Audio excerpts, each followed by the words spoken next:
আসসালামু আলাইকুম। আজকে আমরা শিখব অনার্স চতুর্থ বর্ষ অ্যাডভান্স অ্যাকাউন্টিং 2 এই সাবজেক্টের valuation of share and goodwill এই অধ্যায় সম্পর্কে। এই অধ্যায়ে গুডউইল এবং শেয়ার এগুলো ভ্যালু কত তা আমাদের বের করতে হয়। তা আমরা আজকে গুডউইল ভ্যালুয়েশন শিখব। গুডউইল ভ্যালুয়েশনের অনেক কয়টা পদ্ধতি আছে, তার মধ্যে আমরা সুপার প্রফিট মেথডটা শিখব। এখন দেখো সুপার প্রফিট মেথডে গুডটা কিভাবে করতে হয়, কি কি ধাপ অবলম্বন করতে হয় তা আমরা শিখব।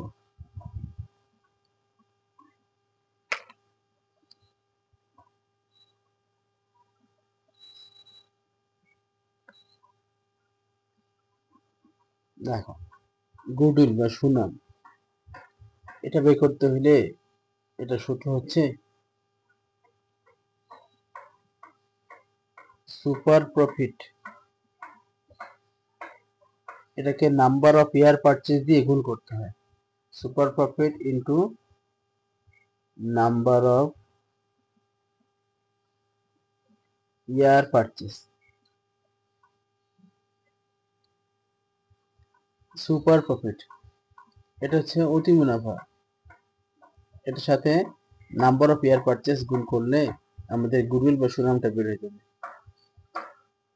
এখন নাম্বার অফ ইয়ার পারচেজ আমাদের ম্যাক্সিমাম অঙ্কে দেয়া থাকবে, আবার কখনো দেয়া থাকবে না। যদি এটা অঙ্কে দেয়া না থাকে তাহলে 2 বছর বা 3 বছর এটা ধরে আমাদের অঙ্ক করতে হবে।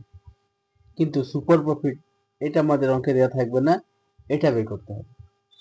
তাহলে আমরা দেখলাম গুডউইল বের করতে হলে সুপার প্রফিট আমাদের বের করতে হবে। তাহলে দেখো সুপার প্রফিট এটা বের করব কিভাবে, দেখো সুপার প্রফিট এটা সূত্র হচ্ছে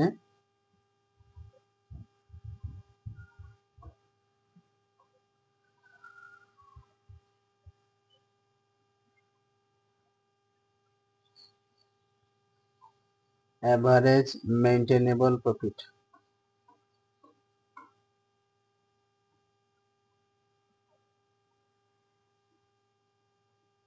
মাইনাস হচ্ছে নর্মাল প্রফিট।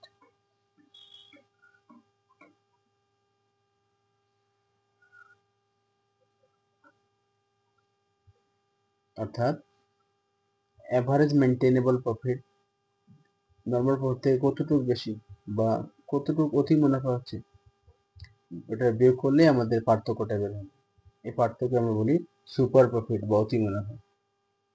তাহলে দেখো গুডউইল বের করতে হলে সুপার প্রফিট লাগবে। সুপার প্রফিট এখন বের করতে হলে আবার দেখো দুটো জিনিস আমাদের বের করতে হবে, একটা অ্যাভারেজ মেইনটেনেবল প্রফিট আর একটা হচ্ছে নর্মাল প্রফিট। তাহলে এটা ছাড়া তুমি তো সুপার প্রফিট বের করতে পারবে না। তাহলে এর জন্য ফার্স্টে আমাদের সুপার প্রফিট অ্যাভারেজ মেইনটেনেবল প্রফিট বের করতে হবে। এবার দেখো এটা বের করতে কি কি লাগবে আমাদের, অ্যাভারেজ মেইনটেনেবল প্রফিট।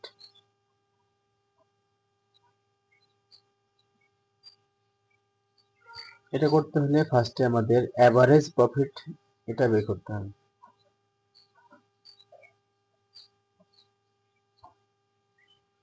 আমাদের অঙ্কে লাস্ট 3 4 5 বছরের প্রফিট দেওয়া থাকবে, তো সবগুলো প্রফিট যোগ করে যে কয়টা বছর থাকবে সেই কয়টা বছর দিয়ে ভাগ দিয়ে দেব, তাহলে আমাদের অ্যাভারেজ প্রফিটে বের হয়ে যাবে। এর সাথে আবার কিছু অ্যাডজাস্টমেন্ট সমন্বয় আছে, এই সমন্বয়গুলো যোগ বিয়োগ করতে হবে। এখন কি কি সমন্বয় থাকতে পারে, দেখো যোগ করতে হয় এখানে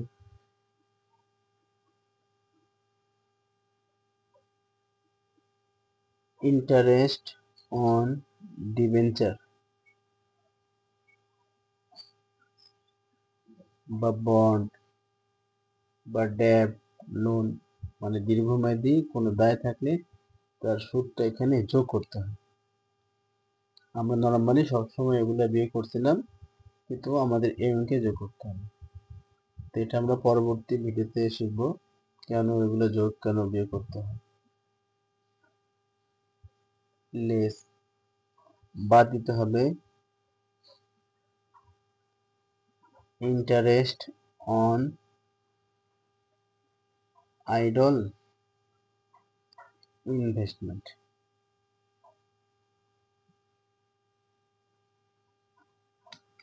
এটা বাদ দিতে হয়। আইডল ইনভেস্টমেন্ট অলস বিনিয়োগ, বা যেটা আমরা নন ট্রেডিং ইনভেস্টমেন্ট বলি সেটা, ওটা যদি সুদ থাকে ওটা বাদ দিতে হবে।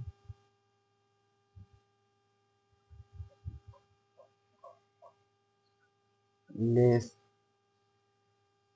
ব্যাড ডেট, যদি আমাদের অনেকে কোরিং থাকে এটাও বাদ দিতে হবে।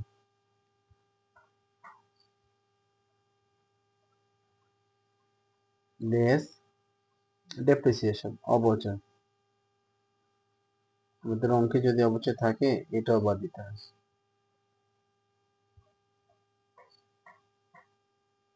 তাহলে এগুলো হচ্ছে আমাদের অ্যাডজাস্টমেন্ট সমন্বয়, এগুলো যোগ বিয়োগ করবো আমরা, তারপর যে টাকাটা পাবো এখান থেকে আবার বাদ দিতে হয় income tax, less income tax. Income ট্যাক্সটা সবসময় বাদ দেবো না, যদি আমাদের অঙ্কে বলা থাকে প্রফিট বিফোর ট্যাক্স তখন আমরা এই ইনকাম ট্যাক্সটা বাদ দিব। বিফোর ট্যাক্স বললে অঙ্কে ট্যাক্সের পার্সেন্ট নাও থাকলে তারপরেও ইনকাম ট্যাক্সটা বাদ দিতে হয়।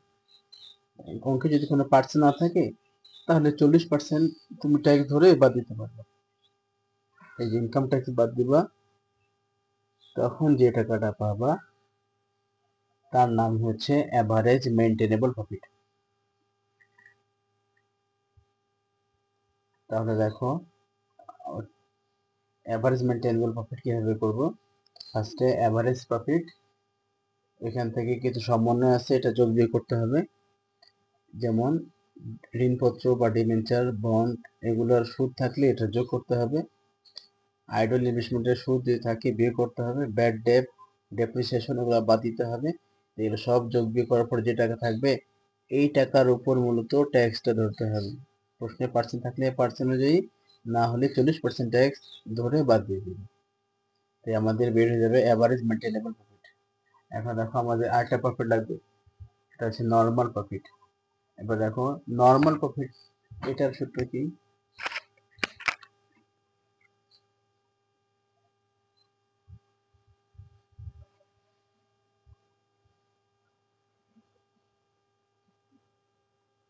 নর্মাল প্রফিট এটার সূত্র হচ্ছে অ্যাভারেজ ক্যাপিটাল এমপ্লয়েড, অ্যাভারেজ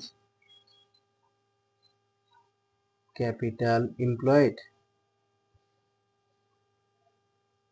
এটার সাথে গুণ হয় নর্মাল রেট অফ রিটার্ন, সংখ্যা বলি NRR, এটা গুণ করলে আমরা নর্মাল প্রফিটটা পেয়ে যাব।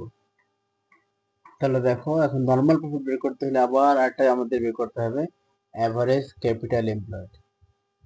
তাহলে এটা দিয়ে আমরা ফার্স্টে শুরু করব।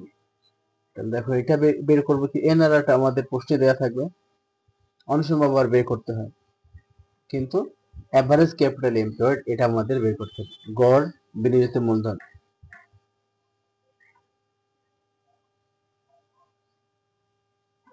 অ্যাভারেজ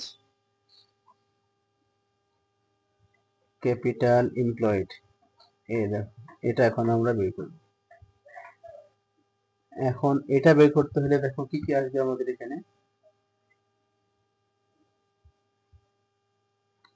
আমাদের একটা অঙ্কে ব্যালেন্স শিট দেওয়া থাকবে, ওইখানে অনেকগুলো সম্পদ দায় দেওয়া থাকবে, ওই সম্পদ থেকে ফার্স্টে দিব present value of asset, present value of asset মানে আমাদের যে সম্পদগুলো থাকবে ওই সম্পত্তির বর্তমান দামগুলো এখানে আসবে।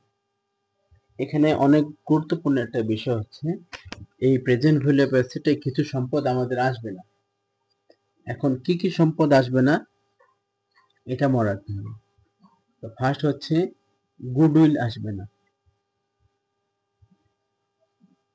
মাঝে মাঝে আবার আসবে। তো গুডউইল কখন আসবে কখন আসবে না মনে রাখবা, গুডউইল যখন অ্যাট কস্ট লেখা থাকবে তখন সেটা আসবে, কিন্তু অ্যাট কস্ট লেখা না থাকলে গুডউইল আসবে না। ভুয়া সম্পদ, ফিকটিসিয়াস অ্যাসেট, এগুলা আসবে না। এখন ভুয়া সম্পদ বা ফিকটিসিয়াস অ্যাসেট কি কি থাকতে পারে? Deferred advertisement, preliminary expense, underwriter commission, এইগুলো হচ্ছে আমাদের ভুয়া সম্পদ। এগুলো থাকলে এগুলো আসবে না। আর আসবে না আমাদের আইডল ইনভেস্টমেন্ট। এই তিনটা জিনিস নর্মালি আসে না। তাহলে গুডউইল আসবে না, কিন্তু অ্যাট কস্ট থাকলে আসবে। তারপরে আইডল ইনভেস্টমেন্ট আসবে না। তারপরে আরেকটা হচ্ছে ভুয়া সম্পদ, এগুলো আসবে না। তাহলে আমরা পেয়ে গেলাম প্রেজেন্ট, ওগুলো বাদে বাকি সব সম্পদগুলো আমরা এখানে বসাই দিব প্রেজেন্ট ভ্যালু অফ অ্যাসেটে। এরপর দেখো এখান থেকে বাদ দিতে হয় লেস কারেন্ট লায়াবিলিটিস, চলতি দায়, এগুলা বাদ দিয়ে দিব। তো যে টাকাটা পাবো ওটাকে আমি বলবো ক্যাপিটাল এমপ্লয়েড, বিনিয়োজিত মূলধন।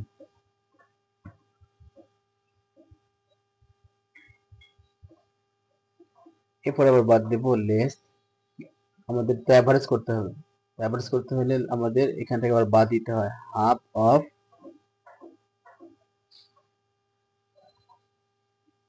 কারেন্ট ইয়ার অ্যাডজাস্টেড প্রফিট, এটা বাদ দিতে হবে। তার জন্য আমাদের ফার্স্টে কারেন্ট ইয়ার প্রফিট খুঁজে বের করতে হবে, চলতি বছরের মুনাফাটা।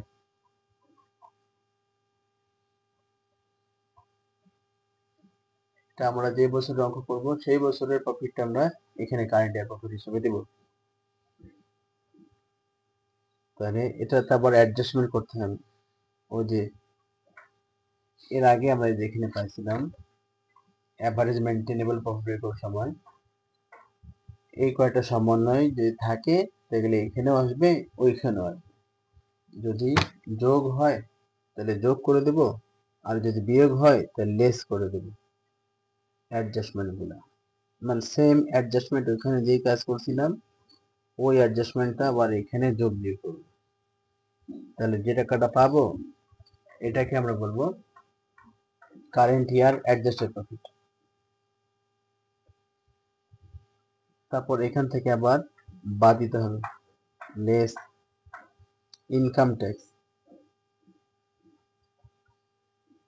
যে প্রফিট হয়েছে এই প্রফিট থেকে আবার ইনকাম ট্যাক্সটা বাদ দিতে হবে।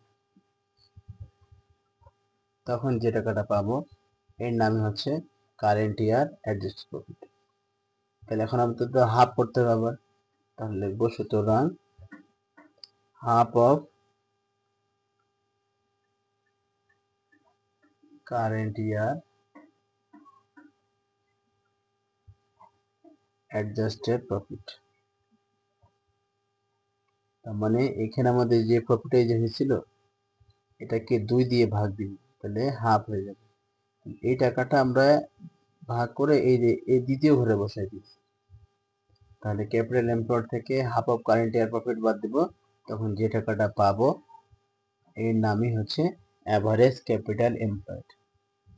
তাহলে এটা বের করার পর আর আমাদের কিছু বের করতে হবে না, আমাদের অঙ্ক শেষ হয়ে যাবে।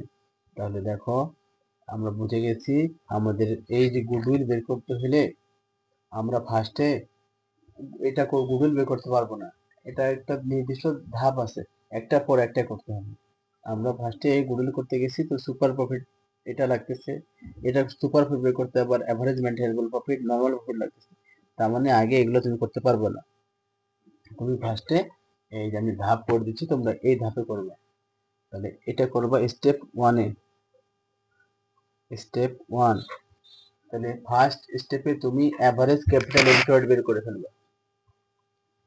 সেকেন্ড স্টেপে তুমি নরমাল প্রফিটটা বের করতে পারবা, তো এটা হচ্ছে স্টেপ 2। দ্বিতীয় ধাপে তুমি নরমাল প্রফিটটা বের করে ফেলবে। স্টেপ 3 এখানে তুমি বের করে ফেলবা অ্যাভারেজ মেনটেনেবল প্রফিট। স্টেপ 4, এটা করবা 4 নম্বরে, সুপার প্রফিট। সর্বশেষ স্টেপে গিয়ে তুমি এই গুডউইলটা বের করবে। স্টেপ 5, এই যে গুডউইল।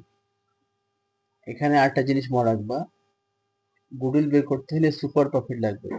এই সুপার প্রফিটটা 4 নাম্বার যখন তুমি বের করবা, এটা অনেক সময় মাইনাস নেগেটিভ চলে আসবে। তোমার রাখবা, অঙ্কে যদি সুপার প্রফিট নেগেটিভ হয় তাহলে তোমার কোনো গুডউইল বের হবে না, তখন আর গুডউইল বের করার দরকার নাই। শুধুমাত্র সুপার প্রফিট পজিটিভ হলে তখন তুমি গুডউইল বের করতে পারবে, তাছাড়া গুডউইল বের করা সম্ভব না। তাহলে এটা হচ্ছে আমাদের সুপার প্রফিট মেথডে গুডউইল বের করার নিয়ম। এটা আরেকটা নিয়ম আছে ক্যাপিটালাইজেশন মেথড, ওটাও পার্ট সিতে থাকে। আর কিছু নিয়ম আছে, ওগুলো পার্ট বিতে থাকে। তা আমরা পরবর্তী ক্লাসে ক্যাপিটালাইজেশন মেথড এই পদ্ধতি সম্পর্কে আলোচনা করব।